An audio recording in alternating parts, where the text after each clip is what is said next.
the focus goes from the Triple Crown onto the Breeders' Cup. The Breeders' Cup will pay the entry fees for the winner. Will also provide a travel allowance of up to $10,000. So it's a big deal. We're going to handicap the races. We're going to bet on the races. We're going to watch the races like the rest of us. Grab a drink, settle in, live at Churchill Downs. Make the case for or against. Scott, go. Don't you make it against, Scott. I'm a big fan of Maxfield, really liking gorgeous looking horse. I just don't see really a scenario in which Maxfield loses. Just about loaded now for the Stephen Foster Stakes.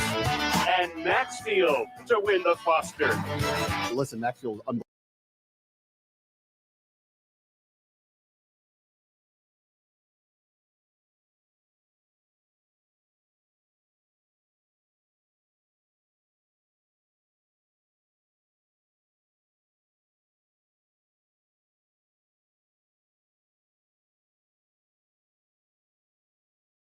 We're ready for the start.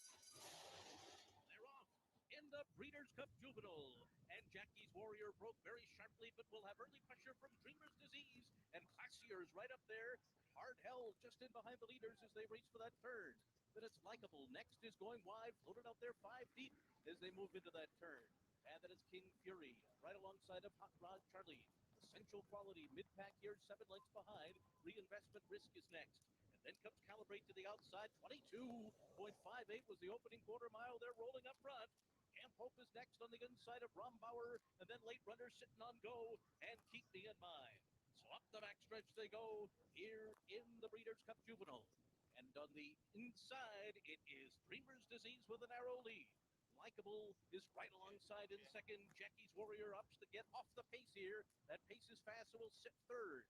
And Classier is there to the inside in fourth. Past a half mile in 45.31 seconds. It continues to be a hot tempo as they race for the far turn. Dreamer's Disease on top as they round the turn. Jackie's Warrior begins to move. Now up into second position.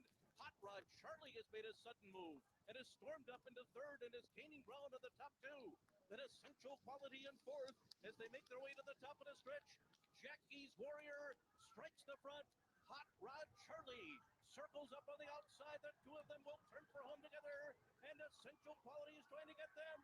Here's Hot Rod Charlie. A huge long shot at 94-1. Coming into the final 16th. But Essential Quality runs by. Jackie's Warrior's given way. Essential Quality's going to do it. Essential Quality has won the Breeders' Cup Juvenile over long shot Hot Rod Charlie. Keep Me in Mind came late for third. Jackie's Warrior ended up fourth. The final time was 142.09. Essential Quality and Luis Saez did it.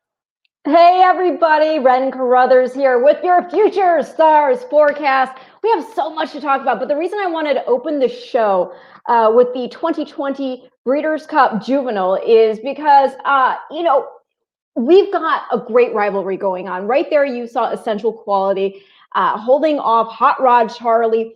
And Hot Rod Charlie and he, have met again, first in the Derby, throwing down there, and Hot Rod Charlie, really made a wonderful accounting of himself. Essential Quality had a really wide trip, which landed him in fourth. Then they met again in the Belmont Stakes. Let's take a look at that, because this is one of the most impressive losing performances we've seen in the Belmont in quite some time. So take a look at the Belmont of here in 2021 with Essential Quality, Hot Rod Charlie. And while you watch this, please take a look at the fractions being set, okay? Here we go.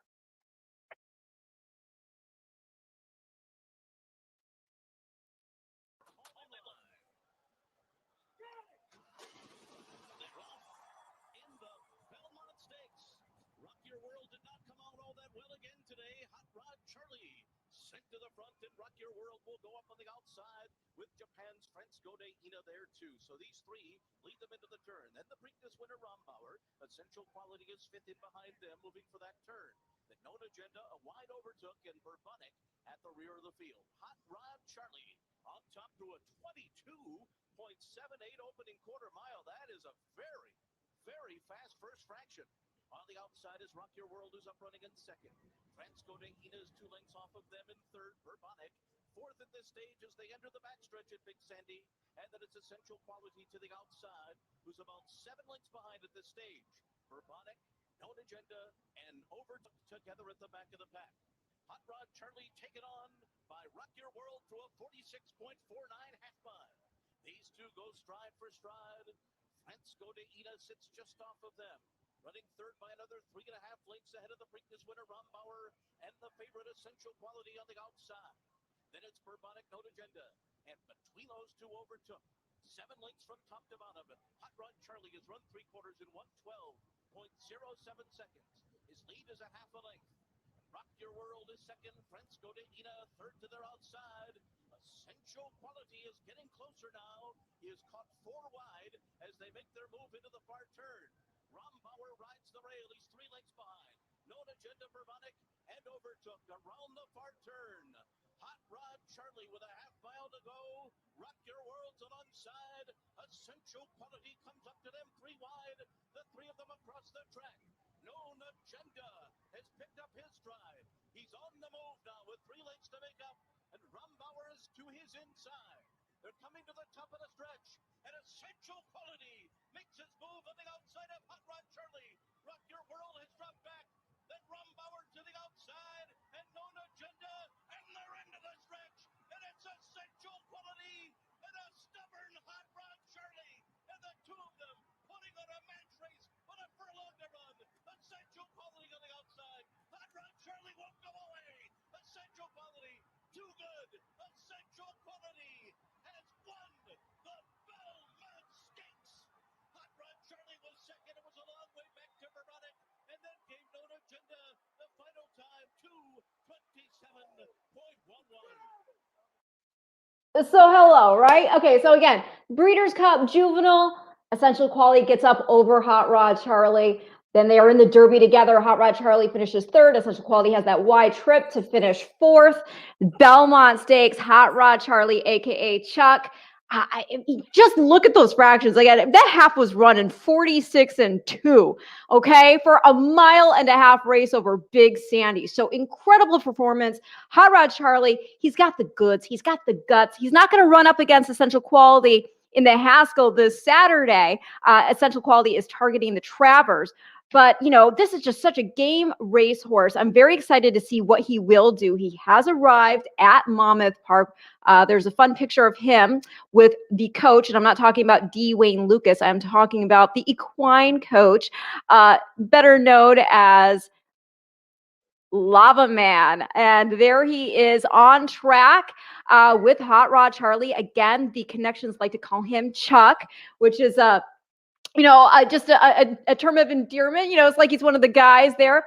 And, the thing about this horse also, he went off at a huge price in the TVG Breeders' Cup Juvenile presented by the Thoroughbred Aftercare Alliance. He did. But he has such a great pedigree. I mean, this is one of the things that I think is overlooked. I think it's well known at this point that he is a half brother to Matoli, who won the 2019 Breeders' Cup Sprint, was Eclipse champion sprinter. But the thing is, he's by Oxbow, and people, I do think, again, forget that Oxbow himself, he was a really game racehorse. He won the Preakness. He was second in the Belmont. Then he was fourth in the Haskell Stakes. But he himself, as from a pedigree perspective, son of Awesome again, who won the 98 Breeders' Cup Classic. And then out of a full sister to 2-time Breeders' Cup Classic champion, the only horse to have ever won it twice, Tiz Now. So Oxbow already coming in with the Breeders' Cup ped cred. And then that just added to it with the dam of Hot Rod Charlie already having produced Matoli.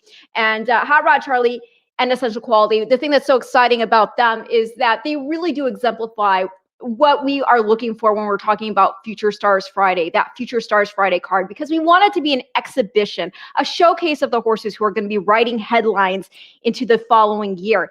And those horses have not let us down. In fact, from that TVG Juvenile, The top 3 horses in this year's Belmont made up the trifecta, because not only did Essential Quality win, but then we had Hot Rod Charlie second, and then Rombauer, who was 5th in the juvenile, was 3rd. So, it's a very live race. We've seen a lot of quality come out of it, and it's exciting to see what these horses are going to do going forward. I believe the draw for the Haskell is tomorrow. The field is not yet set.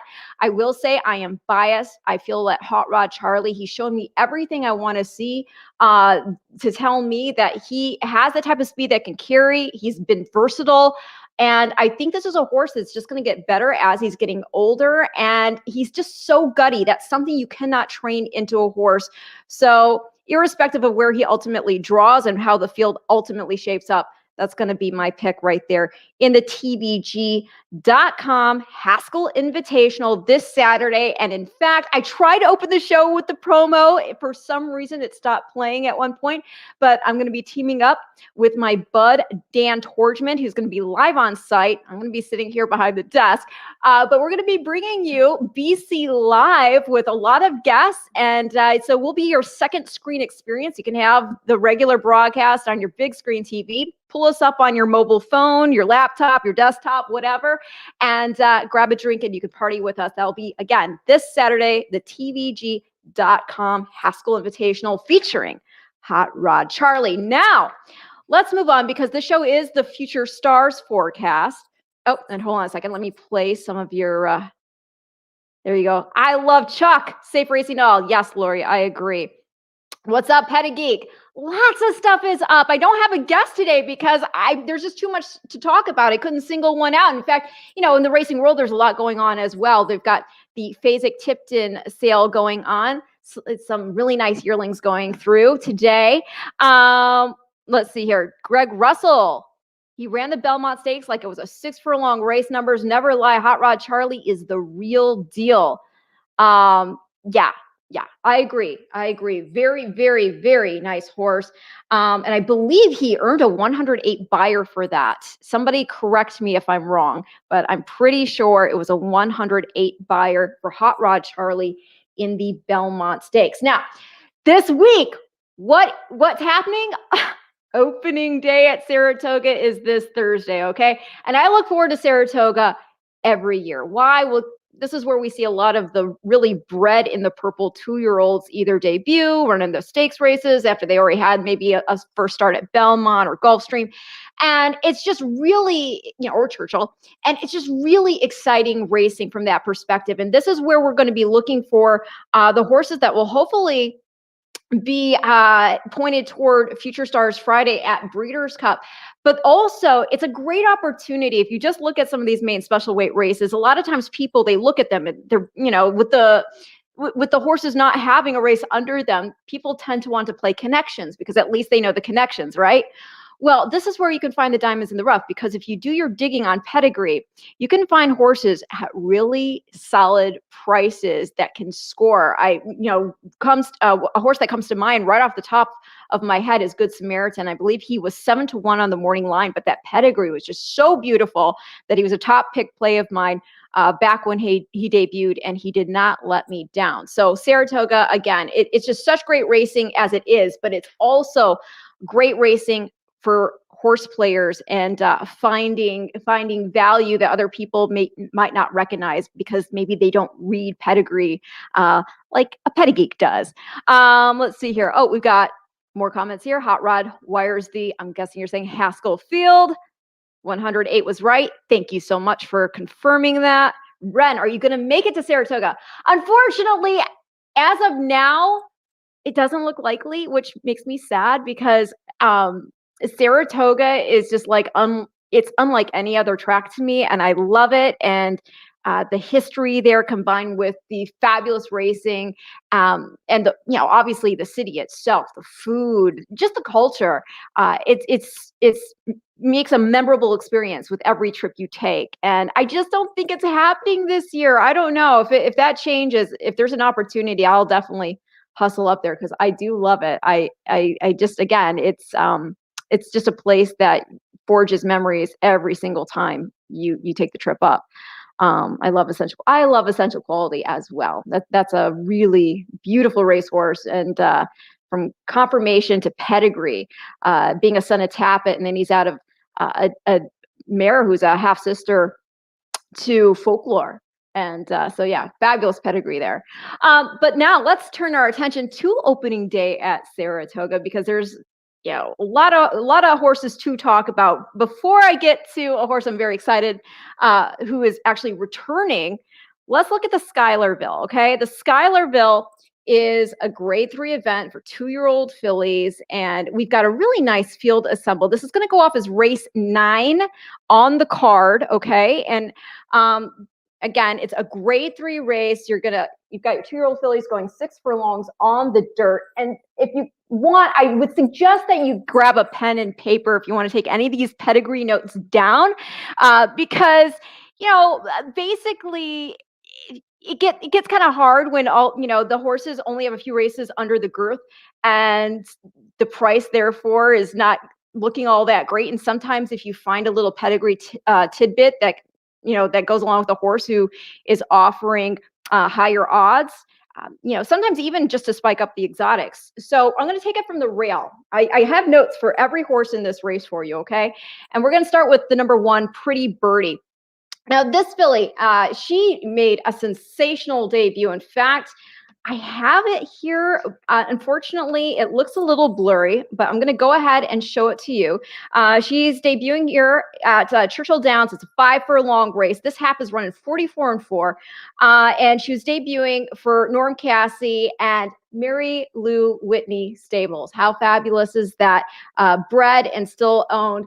And I just think it's so fitting. And this is a horse who has a legitimate shot, and I think it would be wonderful to see her carry on the legacy of Mary Lou Whitney at Saratoga. So let me go ahead and I'll pull this race up and show it to you. It's just a stretch and it's a little blurry, so I do apologize for that.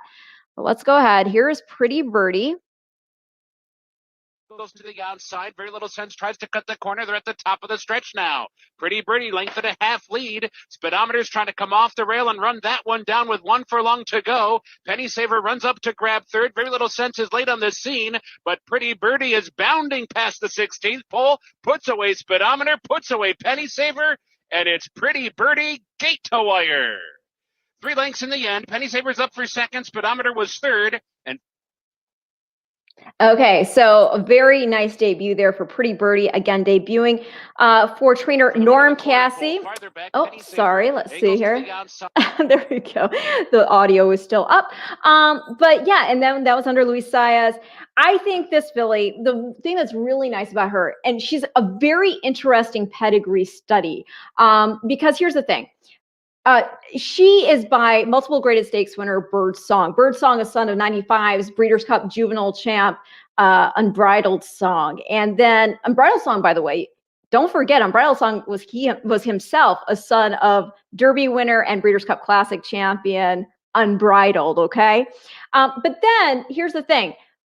Birdsong, again, that's the sire. His mom is Birdtown, okay? So Birdtown, you may remember her because she won the Oaks back in 2003. She was champion 3-year-old filly.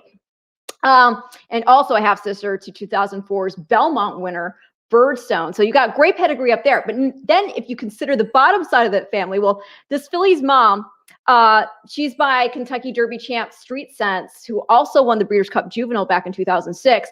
And this mare, she has some speed. And then the filly's grandmother is Bird Harbor. And Bird Harbor is by 96's Juvenile champ Boston Harbor. He was also champion 2-year-old. But the very interesting thing that you see in this pedigree, and I should have pulled up the page so you could have seen it in a 5-generation format, but it's that this filly, and again, I am talking about Pretty Birdie, her sire and her dam hail from the exact same family. And to make it short, Birdsong's granny is Dear Birdie, okay? And Dear Birdie is this filly's 4th dam. So they bred the 2 families back to each other. And it looks like it's been, resulted in a very potent prospect here in Pretty Birdie. I will say that there have been 2 fillies to run back from that debut. The 4th place, very little sense. She wired a 5 furlong maiden special weight field over good going at Ellis Park. She scored by 2 1/4 lengths, and she put up a 69 buyer doing it, which is, pretty solid. And then the 6th place, Minnesota Sunset. That filly won a 7 furlong maiden special weight at Ellis Park. She pressed the pace before pushing on past to score by a neck.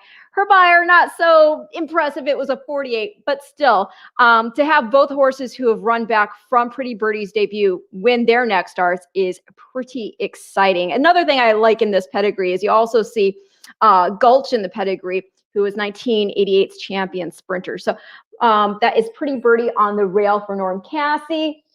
And you got Louis Sias up.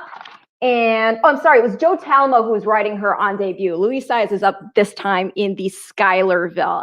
Okay, now Mainstay. She is a half-sister to a horse that we all know and love at Breeders' Cup. She's a half-sister to our 2020 Juvenile Fillies champ and champion 2-year-old filly, Vequist. So let's take a look back at her. And again, she is the half-sister to Mainstay, who is in the Grade 3 Schuylerville. So let's go ahead. They're off in the Breeders' Cup Juvenile Fillies. And Vequist goes immediately to the front with Day out of the office going with her. Princess Nor is up and on the pace too. These 3 will take them into the first turn with Simply Ravishing, sitting in 4th position behind them. And now coming one off the rail and angling out, Girl Daddy is next. Thoughtfully floated wide on that turn, and Crazy Beautiful saves all the ground. On that first turn here, and Day out of the office comes away on top. Ran a 23.3 opening quarter mile. Princess Nor, a length and 3/4 off of her, running in 2nd position as they head to the backstretch. Vequist is 3rd on the inside. And behind them is Girl Daddy in 4th. She's got 4 lengths to make up. Simply Ravishing in between horses. Crazy Beautiful has the rail. Thoughtfully is the trailer. Behind front running Day out of the office and Junior Alvarado, who continue to head up the backstretch in front through a 47.12 half. So it's an honest pace, but they're not flying along here. Her lead is a length and a half over Princess Nor in 2nd. And then it's Vequist 3rd on the inside. Simply Ravishing, beating through horses in 4th, just to the inside of Girl Daddy. And then it's back to Crazy Beautiful and Thoughtfully. Day out of the office on top as they make their way around the far turn. Victor Espinosa starts to ask Princess Nor for her best run. She's a half length behind as they round the turn. And then it's Girl Daddy, Vequist, and Simply Ravishing is under pressure. And Day out of the office is looking good as they come to the top of the stretch. Turning for home in front by 2. Princess Nor is 2nd. And then Vequist on the inside. Girl Daddy is next. It is still Day out of the office. Another 16th to go. Trying to hold off Vequist, who's coming up the rail. Girl Daddy is there on the outside. Simply Ravishing finishing well too. It is going to be Vequist. Vequist has won the Juvenile Fillies. So there was Vequist winning again, the Juvenile filly. She went on to win the Eclipse Award as well. Now here is her little half-sister, Mainstay. This is a video of her winning her debut at Monmouth Park. Let's go ahead and I will show you that race now so you can compare the two. Let's see here. Here's Mainstay winning on debut, the half-sister to 2020's Breeders' Cup Juvenile Fillies champion and Eclipse champion 2-year-old filly, Vequist.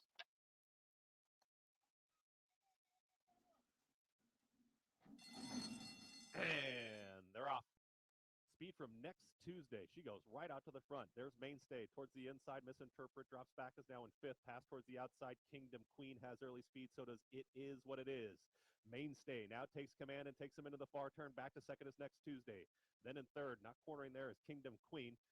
Scooting inside of that, rival comes I Love Maria. Now takes 3rd. Outside of that in 4th, that'll be It Is What It Is. Misinterpret is towards the back of the field with Morning Matcha and also I Can Run.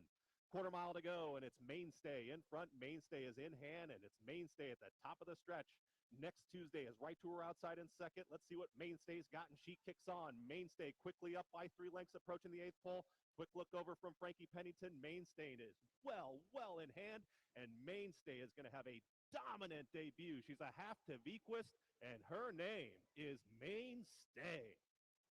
Next Tuesday there for 2nd, got tight for 3rd, and oncoming Morning Matcha. So So there you just heard it, half sister again to Vequist. And the thing that I really think is interesting about Mainstay, not only is she a half to Vequist, but for the same connection. So Swilkin Stable, Tom McGrath, I actually talked to him after they won the Breeders' Cup Juvenile Fillies, and he was just so taken aback. He's a small-time breeder. And the fact that he, has this filly, and now he's, bred a breeders and owns a, Breeders' Cup champion. He was just, as you can imagine, overcome with emotion. It was his daughter's birthday, and he joked that she didn't mind that he had to go to the track that day, and hey, he brought her home a trophy, right? So Mainstay, a super impressive debut. It wasn't over sloppy sealed going, but who knows? I mean, she won. The margin was 7 3/4 lengths. Okay, maybe even on dirt. Maybe she's even freakier, because if you look at that work tab for Butch Reed here, my gosh, it's just bullet after bullet after bullet. And as you know, obviously she's bred really well. She's already a half sister to a Breeders' Cup champion in Vequist. Damn Here by Mineshaft, who was Horse of the Year back in 2003. And then, the thing is, a lot of people aren't very familiar with the Stern. Well, I believe this is his first crop. He stands there at Darley. And, the thing about him is he was very fast. I mean, he won the Golden Rose Group 1 at Rose Hill, and he was rated 126 on time form. Okay. So this is a stud that I remember talking to Darren Fox, and they were very excited about him. So definitely Mainstay is one to watch. That 7-2 may end up being a gift if she does indeed go off that. Pretty Birdie herself also 7-2 on the morning line. Pretty Birdie put up a 78 buyer on debut. Mainstay 72. Now moving on to the 3, that is Pipeline Girl. Oh, wait a second. Let's see here. I have more comments. That was impressive. I agree. It was very impressive. Let's see here. Steve Bogner says, I'm always looking for Brittany Urton. Everyone knows that Coach Steve loves Brittany. Oh, that's very sweet. I love Brittany too. She's a sweetheart. She works her tail off. So now going to the 3, that is Pipeline Girl, Air Force Blue. Air Force Blue stands at Coolmore, and I've always liked him. I think he's so impressive looking. Really fast horse. I believe he won 3 Group 1 races at 2 years old. So you want precociousness? Well, there you go. Okay. And not only that, but he has this great female family, because his grandmother is his maternal grandmother, full sister to 1994's champion 2-year-old filly and Breeders' Cup Juvenile Fillies winner, Flanders. Okay. And then Flanders herself, she went on to produce a champion in Surfside, who was champion 3-year-old filly of 2000. So obviously that is tremendous, tremendous pedigree. The mom here, daughter of Pulpit, and her name is Guide. And the thing that you have to consider right there off the bat, you see a mare by Pulpit. Well, she's got to have a family behind her. Okay. And sure enough, she sure does. This dam's actually already produced a horse on a similar cross, because remember, Air Force Blue is a son of Warfront. Well, this mare, Guide, again, a daughter of Pulpit, she was bred to Warfront himself. And that cross produced multiple stakes winner, grade 2 placed, the Great War. Okay. And he was 4th in the 2014 Breeders' Cup Juvenile, and actually 2nd in the 2015 Quick Call Stakes for Wesley Ward, which is a kind of fun tie-in, and we'll get to that later.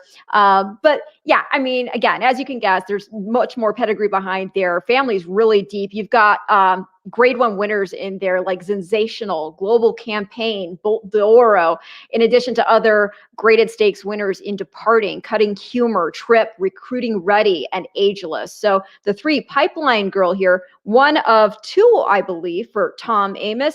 Tremendous pedigree. And she's a horse. There's a lot of speed in here. And you see that she was just rating and biding her time, and got up for the win on debut at Churchill Downs, going 6 furlongs. So she's a horse who's definitely interesting, and she's 8-1 on the morning line with Jose Ortiz aboard. More comments here. Hey, Jay. Hey, let's see. More happy opening week. Summer racing meets Saratoga and Del Mar. You know it. You know it. I love it. Let's see here. Okay, more comments. Thanks. Okay, so now moving on to the 4 horse. That is Velvet Sister. Velvet Sister is in here for one of 2 for Steve Asmussen, or Asmussen rather. And I tell this joke. I'm going to tell it again. Okay, so I was at a sale. This was after Breeders' Cup. I always said Steve Asmussen, always. And I heard another colleague in racing media referring to him as Steve Asmussen, and so it got me all confused. And I saw him at the sale, and I said, I'm going to settle this right now because I have no shame. So I walked up to him. I said, "Hey, Steve, how are you doing?"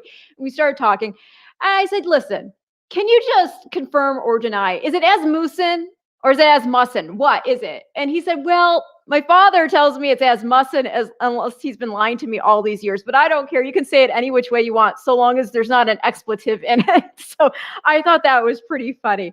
But yeah, one of two in here for Steve.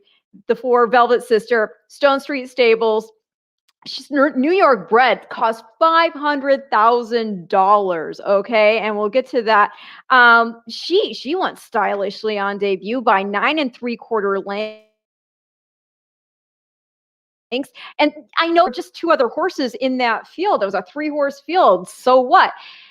And to that, I would say, I think it's a lot harder sometimes when you don't have a real pace scenario in which to run in a scenario like that. And the 2 fillies that she basically crushed in there, one of them, the horse who was second, Gerrymander, trained by Chad Brown, $375,000 yearling by Into Mischief, and out of a hard spun mare named Ruby Lips, who hails from the family of Hard Not to Like.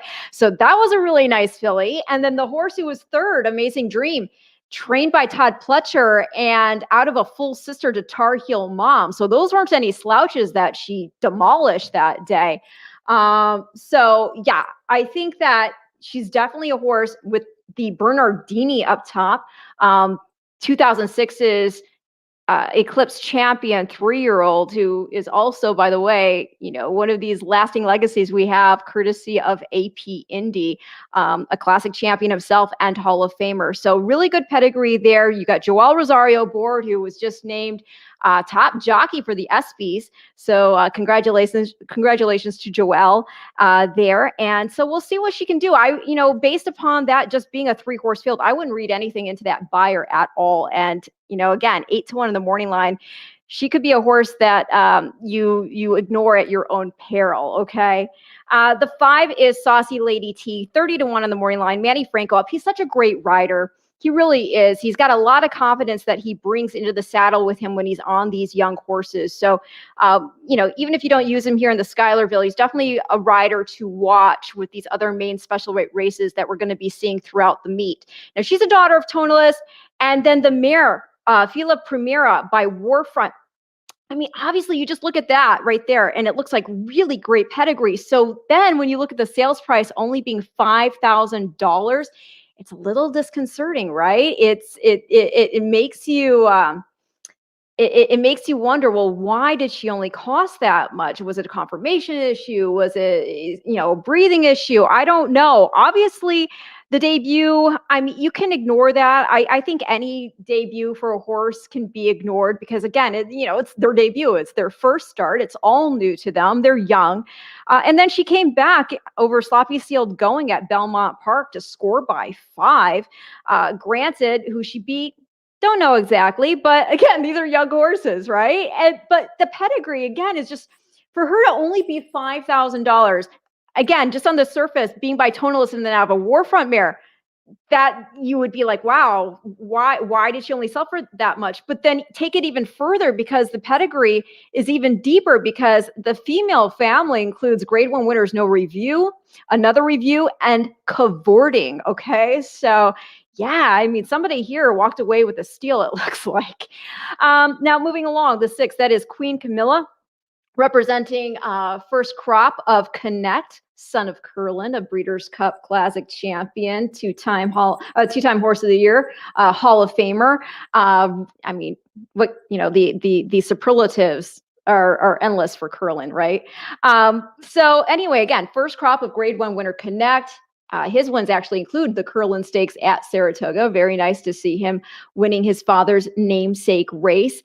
The mom's dad, Awesome Again went over this earlier, but I'll repeat it. Awesome Again won the 98 Breeders' Cup Classic. He also won the Whitney at Saratoga. So top and bottom, you've had horses who've had success there. And then the grandmother, she is a multiple Grade 1 winner, Queen's Court Queen, who won the Santa Margarita Invitational, the Santa Maria Handicap, etc. So really nice pedigree for Queen Camilla, trained by Antonio Sano. I've actually spoken with his son Alessandro a lot. Really, really great father and son team there. I believe Alessandro's been working hard, getting his veterinary degree, and so again, it's nice to see them here with a nice filly. She is 30-1 on the morning line, but crazier things have happened, right? Now, moving on. Happy Soul. Okay, this filly has done little wrong. She's raced 3 times already. The debut was over Sloppy Sealed going 4.5 furlongs at Keeneland all the way back in April. She ended up running second after setting the pace. Then she comes back at Belmont, maiden special weight, and she wires the field to score by 11 3/4 lengths. Then she is in the Astoria Stakes, and well, you know what? Let me just show you what she did there, okay, for Wesley Ward. And we all know how great Wesley is, not as a trainer in general, but in particular with these 2-year-olds.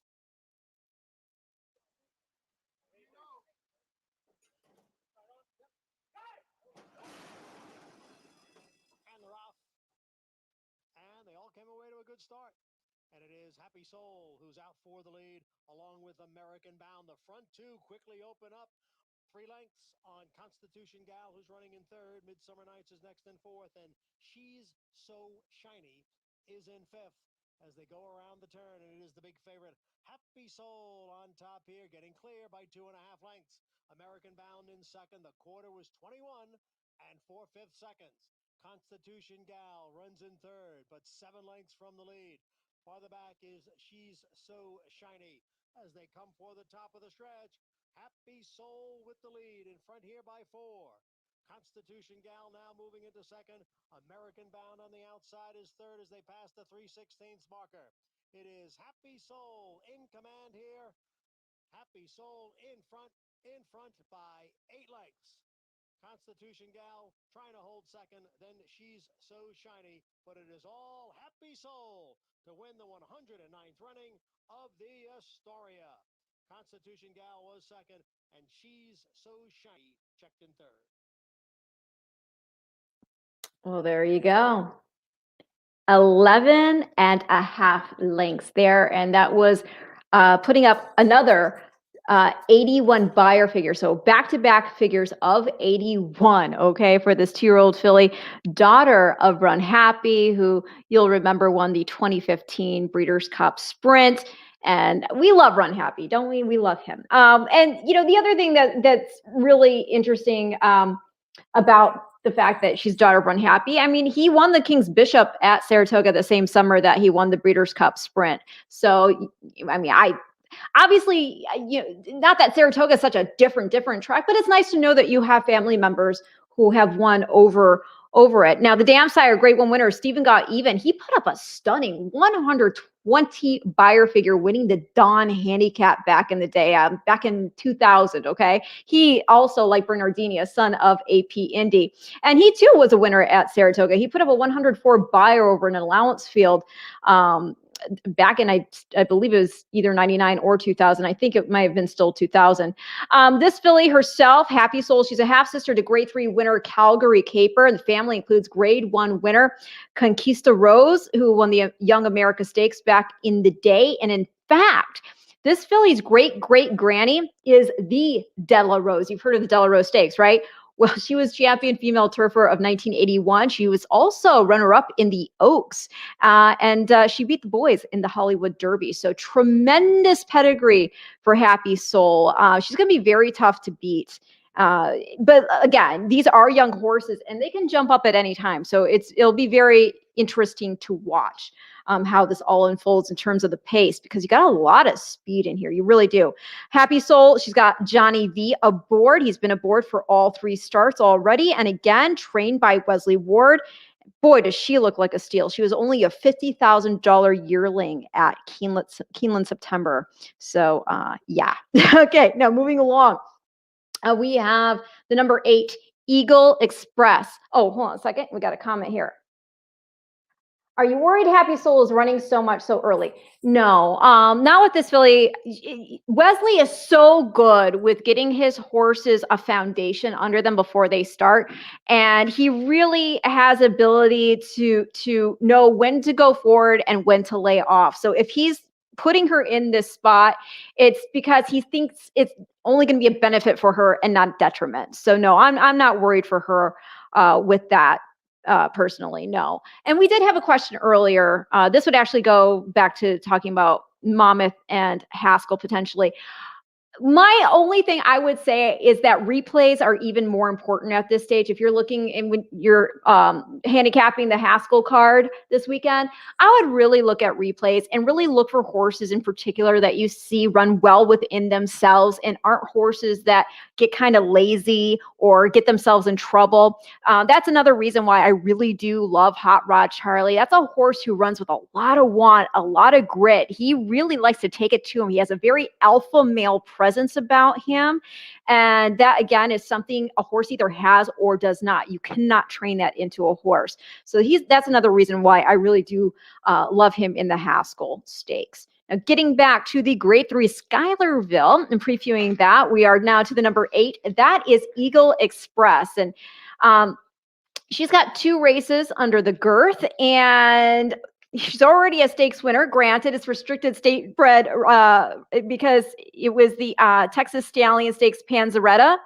And she actually, the interesting about this horse, she's the second filly in here trained by Steve Asmussen, and owned and bred by Will Farish of Lane's End, but bred in Texas. And so the thing here with her is that you'll see that her sire is Eagle, and you might be like, Eagle, that sounds kind of familiar, but I haven't really seen an Eagle bred colt or filly yet. Well, here's the deal with Eagle, okay? He won the Grade 3 Ben Ally, and he himself's the son of Candy Ride, and then he's out of the mine shaft mare Seagull. So that makes him a half brother to the talented Catalina Cruiser, who is a stud over there at Lane's End Farm. So really good pedigree Eagle comes with. And then the filly's mom, she's a daughter of More Than Ready, out of a stakes winner, Grade 2 placed mare named Rapunzel Runs. And the thing with More Than Ready that I always love to bring up is no sire has had his progeny rack up more Breeders' Cup wins than More Than Ready. He sits on top with 7. So very impressive. Obviously, he's a horse that can get you any type. And he also produces a lot of precociousness, but it's the type of precociousness that carries on. These horses continue to get better as they get older too. So very nice pedigree there, and it's cool to see them trying this Texas-bred filly here in the Schuylerville Stakes. And you've got Santana aboard Eagle Express, 10-1 on the morning line. And then completing the field is the 9. That is Cartel Queen, trained by Tom Amos. Again, he also has the number 3 Pipeline Girl in the race. Cartel Queen's got the other Ortiz brother aboard because Pipeline Girl's got Jose. Cartel Queen's got Arad. And this filly, she's going blinkers on. This is after winning her last start there at Churchill Downs, going 5 furlongs. She won it by 2 1/4 lengths. I will say that you should forget the debut. She didn't really get away smoothly that day. And she's a daughter of Cairo Prince, who won the Grade 2 Nashua at 2 years old. He then went on at 3 to win the Holy Bull by 5 3/4 lengths. That was his first start at 3 years old. Mom's a daughter of Milwaukee Brew, and he won back-to-back editions of the Grade 1 Santa Anita Handicap back in the day. He was also 3rd in the 2002 Classic, and that was behind Volponi and just a neck off Medaglia d'Oro. Medaglia d'Oro was favored to win, and obviously Volponi put in that huge upset that day. But anyway, mom herself, and again, I'm talking about Cartel Queen. Her mom was a stakes winner at 2 years old and a Grade 3 winner at 3 years old. She picked up the Arlington Oaks. And the filly's already half to a stakes winner, multiple stakes winner, Sidney Freeman, who won the Oklahoma Classics Distaff, as well as the You See It Stakes. So, I mean, good pedigree for sure. I do think the main horses are the horses that you should keep your eye on, those being Pretty Birdie, Mainstay, and Happy Soul. The thing that, again, I wonder with Mainstay, and again, that's the one that is the half-sister to Vequist. I wonder again, did she just romp despite the sloppy going? Is she going to be even better on a fast track? I don't know. That's one of those things that's going to be very exciting to find out. But just great pedigree through and through in this race. And I'm not going to give a selection only because it's just a Breeders' Cup show. We want them all to succeed, right? But I will be doing, for America's Best Racing, I'll be doing a Pedigree Play of the Week every week throughout the Saratoga meet, where I'll try to find you a value play based on pedigree in a maiden special weight race. And I'll also explain a little more, in layman's terms, of certain elements we find within a pedigree. Yeah, I know you say no selection. I know, right? No, I mean, look, I'm very intrigued just from a pedigree standpoint. The concept of, by what they did with Pretty Birdie is very intriguing to me, breeding the same sire family back to the Dam family. So from that perspective, and also, it'd be fun to see Norm Cassie get a graded stakes there at Saratoga. So she's very interesting, but there's just a lot of speed in here. A Happy Soul, again, I mean, she's done nothing wrong, right? And then you've got the Half to V-Quist in here. So it's hard to go against any of them. I will say the other horse that has me very intrigued at a price is Velvet Sister, simply because that was just a 3-horse field. I do not knock her because of that buyer, because it's hard to run a race when you do not have an honest pace scenario in that situation. And she still not only won, but she crushed. Let's see here. Great. Oh, thank you so much, Debbie. Oh, well, I'll be back once we've got Tampa rolling later this fall. So thank you so much for saying that. Follow Reg. Thank you so much, Andrew. I appreciate that. I really, look, I take the job seriously. When I'm handicapping races and I'm giving selections, I know that I'm advising people how to spend their money. And I know how hard it can be to make money and then still have some money that you should only bet what you're willing to lose, right? And I know it's hard to have any extra money, especially in the, economy that we've had now with, getting out of this pandemic and everything. So I take it very seriously. If I'm advising somebody how to spend their money, I need to put the work in. I need to do my due diligence. My husband, Matt Carothers, is the same way. He takes what he does absolutely in earnest. We're not just going to just look at something for 2 minutes and go, oh yeah, we like this horse, and go out and tell people, go bet that horse, it's fine. No, we try to put in the research because we know that we're basically serving in a way as financial advisors when we do that. And you cannot just be flippant about that. So thank you for the kind words. I do appreciate that. What does our friend Wade here? I drove by the Saratoga track this afternoon. Much activity. Even the harness track had a good turnout. I know, it's so exciting. Saratoga, again, it's unlike, I don't know, it's not just the track. It's the entire scene there at Saratoga. It really is just a horse culture there. I mean, that's a city that you can go to, and you can go to any restaurant, and pretty much anyone you run into knows how to read the form or has a pick for that week, right? It's fabulous. I love it. And oh, thank you so much, Tom. I'll admit, I've done so many of these shows now, but I was actually nervous today because for quite a while now, every episode has had a guest. And so this has been the first show I've done in I don't even know how long, where it's just me. And at the same time, I'm also getting these replays ready, queuing them up and trying to show those. So it can be a little disorienting, making sure I have everything streamlined. So I get a little, and also I have a 3-year-old who, your sleep schedule is completely thrown off tilt when you have a young child. Any of you people out there who have children know that, I'm sure. But last night in particular, and this actually was not her fault. For whatever reason, I had insomnia last night, and I think I might have slept 2 hours. So, what are you going to do? Be in Saratoga, July 28th. Can't wait. Steve Williams. Here's my must-dos. I want you people to do what I can't do because, like I said, I don't think I'm getting up there this meet. Hopefully that changes, but okay. Trackside grill. Get the breakfast sandwich, the ham, egg, and cheese breakfast sandwich at the Trackside Grill. It's the little grill shack that is right outside the main gates there at Saratoga.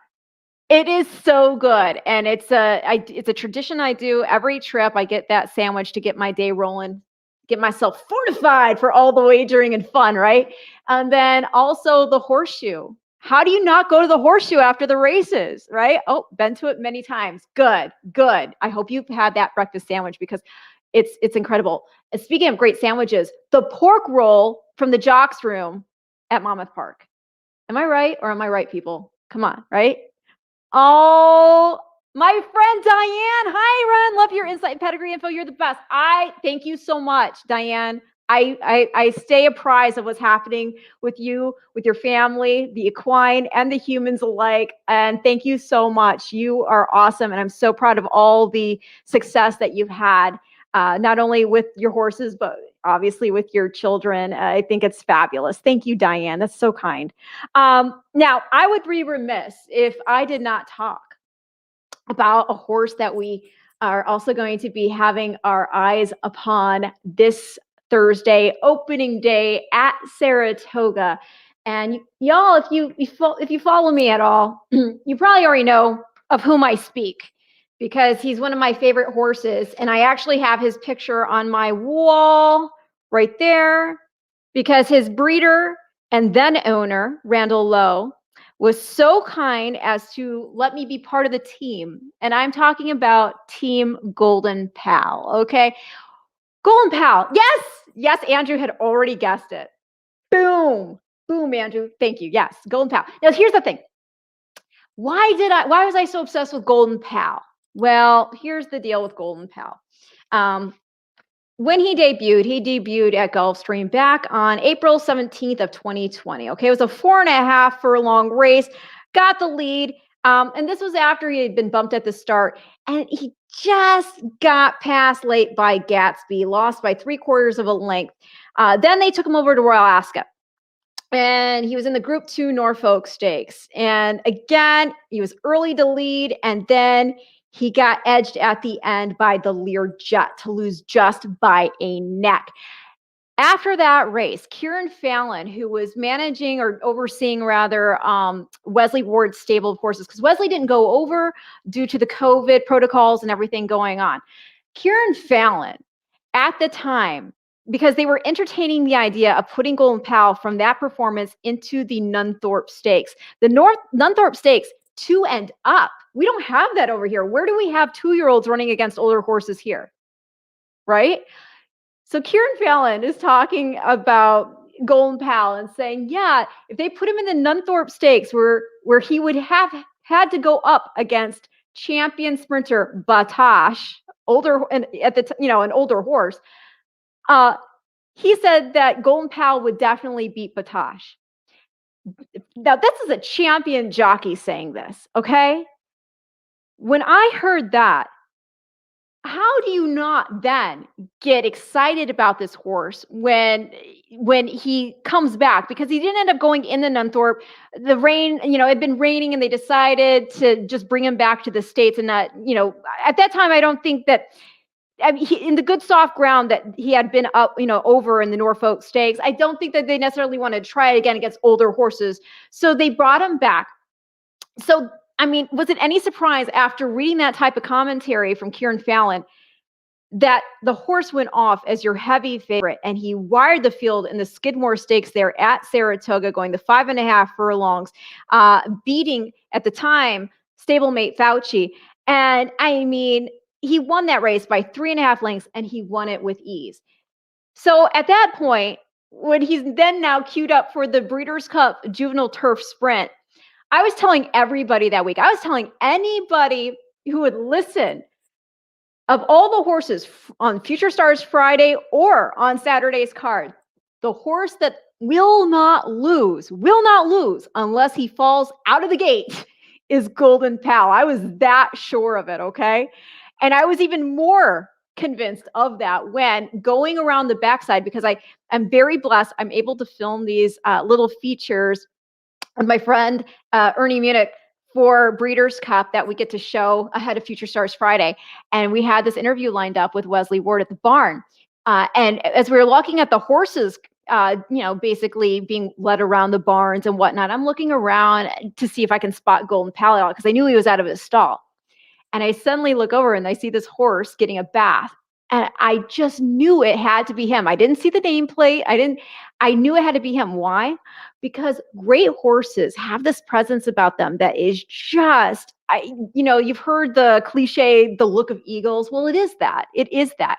And this horse just had all of it. I remember Wesley kind of describing him as, the jock coming out on the field when you see him. And he certainly is that. Now, obviously, Golden Pal did not disappoint. He won the Breeders' Cup Juvenile Turf Sprint. And that was one of the great stories, too, because ahead of the race, I had talked to Randy Lowe, and he told me that they, back in 2015, because Golden Pal, not only is he by a Breeders' Cup Juvenile champ and champion 2-year-old in Uncle Mo, but then he's out of Lady Shipman, who was heartbreakingly second by like a nostril in the 2015 Breeders' Cup Turf Sprint at Keeneland. She was trying to get up. She just missed getting Mongolian Saturday there at the wire, okay? And that was at Keeneland.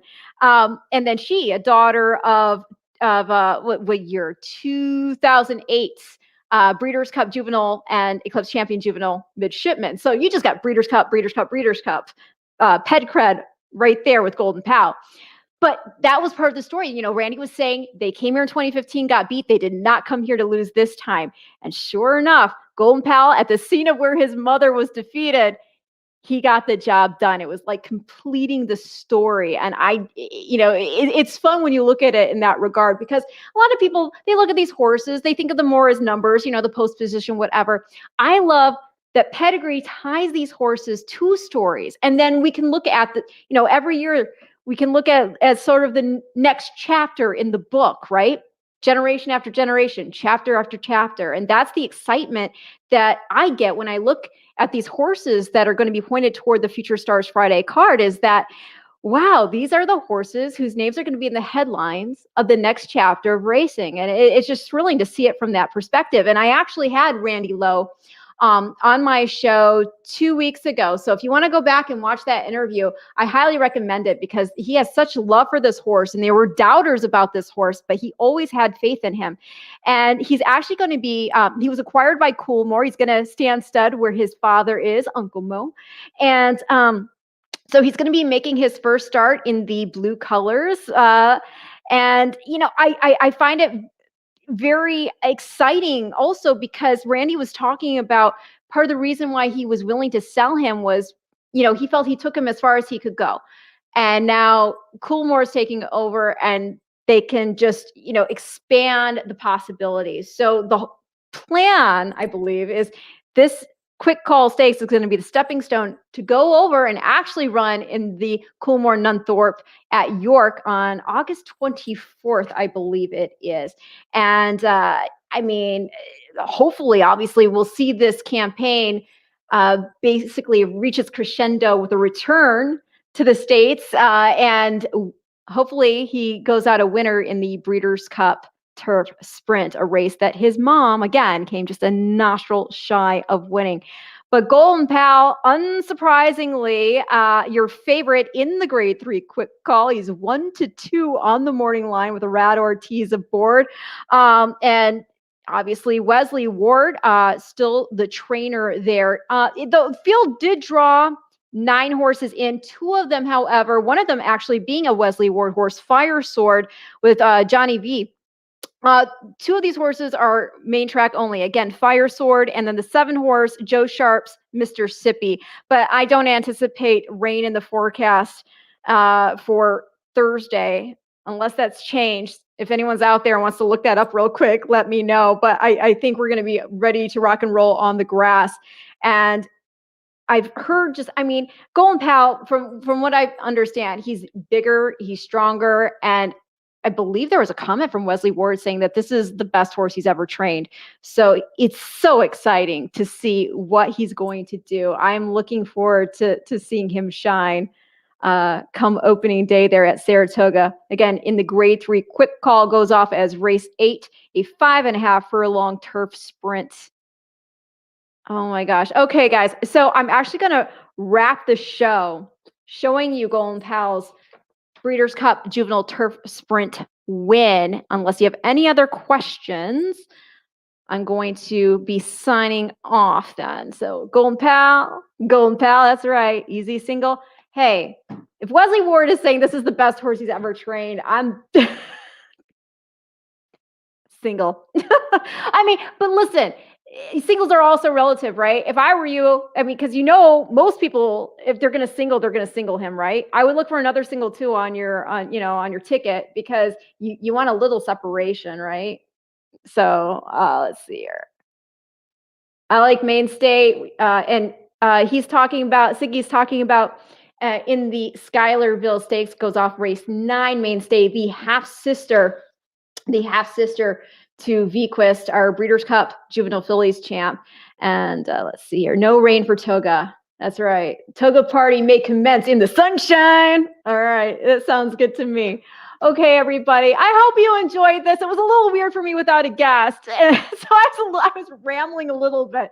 But I really do enjoy this. Racing is my passion. And again, it's just like Saratoga. It really goes along with that saying that hope springs eternal. Year after year, season after season, crop after crop, we see these horses come through, and we get to kind of, in a way, live vicariously through them and fly, right? I feel like horses are like Pegasuses, but without wings. So in any case, let's wrap this up in style. Here is Golden Pal in the Breeders' Cup Juvenile Turf Sprint. We'll see if he can pick up where he left off.